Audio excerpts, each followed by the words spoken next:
চায়ের কাপে ভেজানো বিস্কুট বলে দেয় কারো প্রতি বেশি ডুবলে নিজেকেই ভেঙে পড়তে হয়। আসসালামু আলাইকুম সবাইকে, নিশ্চয়ই সবাই ভালো আছেন।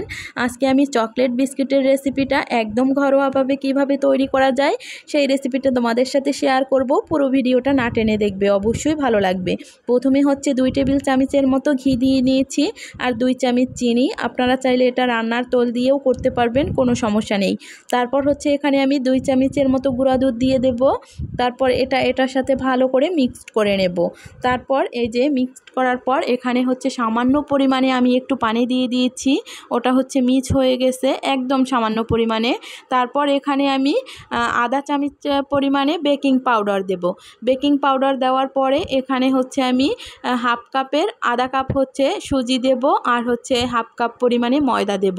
তারপর দিয়ে এটা ভালো করে মিক্সড করতে হবে। আর এটা যেহেতু চকলেট বিস্কুট তৈরি করব, আসলে আমার বাচ্চারা চকলেট বিস্কুটটা বেশি পছন্দ করে, এজন্য হচ্ছে আমি এখানে কোকো পাউডার দিয়ে দেব সামান্য পরিমাণে। আর আপনারা চাইলে অন্য বিস্কুটও এই নিয়মে তৈরি করতে পারবেন।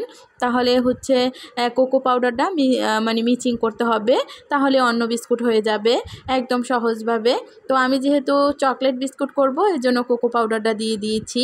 তারপর হাত দিয়ে এটা ভালো করে মথে নিতে হবে, এভাবে একটা ডো হবে। তারপর 10 মিনিটের মতো এটা হচ্ছে রেস্টে রেখে দিতে হবে। তারপর 10 মিনিট পর চলে আসব, এভাবে একটা শক্ত আঠালো একটা ডো হয়ে যাবে। সুজিটা হচ্ছে ময়দার সাথে সেট হয়ে যাবে। তারপর হাতে একটু তেল লাগিয়ে এভাবে বিস্কুট শেপে সবগুলো আমি তৈরি করে নেব। আপনারা চাইলে লম্বা লম্বা গোল গোল তৈরি করতে পারবেন, এটা হচ্ছে নিজেদের রুচি মতো। তারপর আমি সবগুলো এই যে গোল শেপই করে নিয়েছি। তারপর হচ্ছে একটা কাঁটা চামচ নিয়ে এভাবে একটু ডিজাইন করে দেব। অনেক সময় হচ্ছে বাজার থেকে যে চকলেট বিস্কুটগুলো নিয়ে আসে বাসাতে, এভাবে ডিজাইন করা থাকে। আপনারা চাইলে অন্য কোনো শেপেও ডিজাইনটা দিতে পারেন। তো আমি একদম সহজভাবে এটাই দিয়ে দিয়েছি। তারপর হচ্ছে একটা ট্রে নিয়েছি আমি, আমার কাছে বেশি বড় ট্রে ছিল না। আর হচ্ছে ট্রেটার ভিতর একটা কাগজ দিয়ে দিয়েছি আর হচ্ছে সামান্য পরিমাণে একটু তেল দিয়ে এখানে হচ্ছে সব বিস্কুটগুলো বসিয়ে দেব। আসলে কাগজ দিলে হয় কি, বিস্কুটটা খুব তাড়াতাড়ি উঠে যায়, লেগে যায় না। তারপর এটাতে উপরে কয়েকটা বাদাম দিয়ে দিয়েছি। পরে মনে হলো যে বাচ্চারা তো বাদাম পছন্দ করে না, এর জন্য আর দেই নেই। তারপর হচ্ছে এভাবে একটা ফ্রাই প্যানে দিয়ে প্রথমে হচ্ছে আমি সিলভারের ঢাকনা দিয়ে ঢেকে দেব, তাহলে কালারটা সুন্দর আসবে। আর এভাবে চুলার আঁচটা রাখতে হবে একদম লো হিটে।